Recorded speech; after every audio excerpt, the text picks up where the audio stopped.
forget to like, subscribe, and hit the post notifications bell so you know when we post a new video.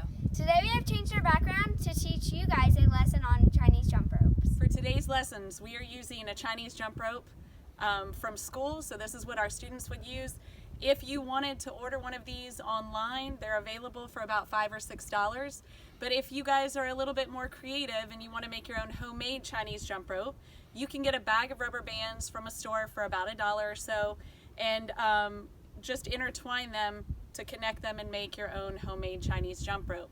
If your kids are artistic or they want to add their own creative flair to your homemade Chinese jump rope, you can bring out the markers and have them color each of the rubber bands that are joined together to make your Chinese jump rope. So in just a moment, we're going to show you how to put these rubber bands together and make your own homemade rubber band Chinese jump rope. So first you're going to put the new one under the already chained one. And then you see this little hole here, you're going to bring the other side of the new one and you're going to pull it through. And then pull it back out the side it came from. And pull it tight. And then here's slower for you.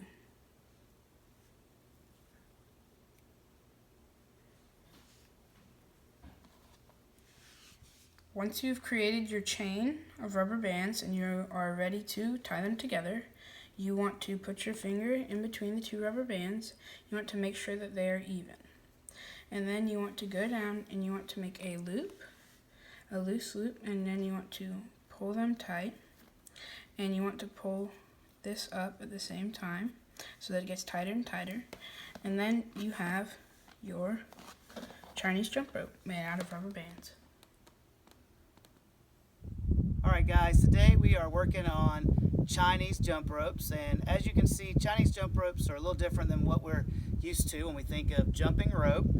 We've got a basically a piece of elastic, and normally this is done with 3 people.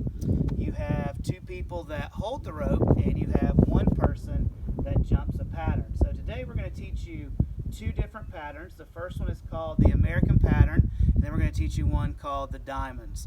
So to get started with the American pattern, first off you've got 2 people holding the rope. You're going to start with it around your ankles, and you're going to put your feet about shoulder width apart, not too wide and definitely not too close together.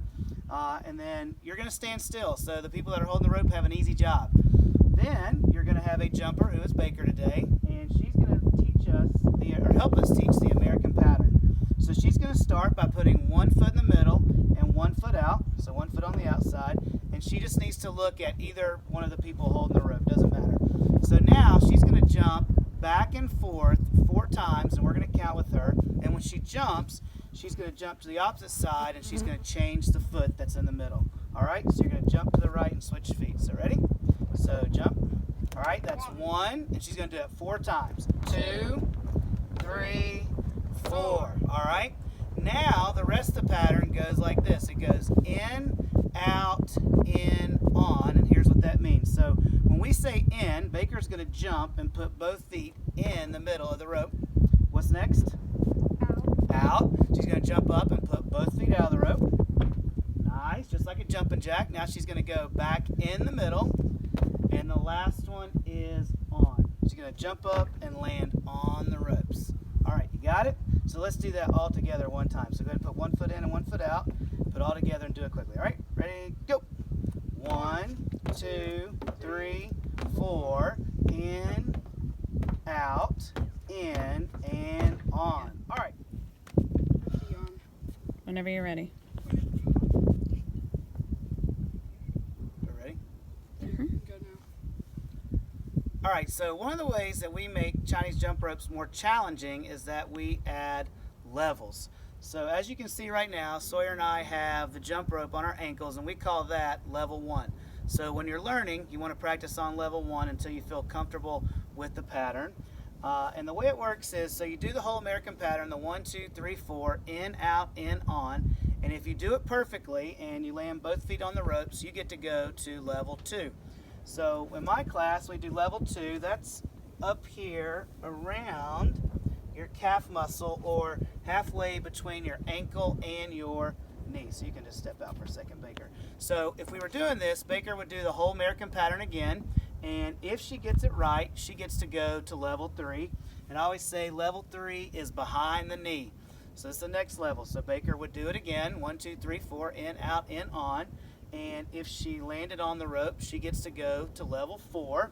And level 4 is just a little bit above your knee like this. And that's about as high as we usually go in class. If at any time, if Baker were doing the levels and she, let's say she messed up and only landed 1 foot on the rope, then she would start back over at level 1. So we make you actually earn the chance to go to the next level. All right? So another way we make Chinese jump ropes more challenging is that we change the pattern. So we're going to put this back down around her ankle. And I'm going to show you a quick little magic trick as I tell my kids in class of how to switch the rope. So Baker is going to put both feet in the middle, and she's going to shuffle her feet and walk.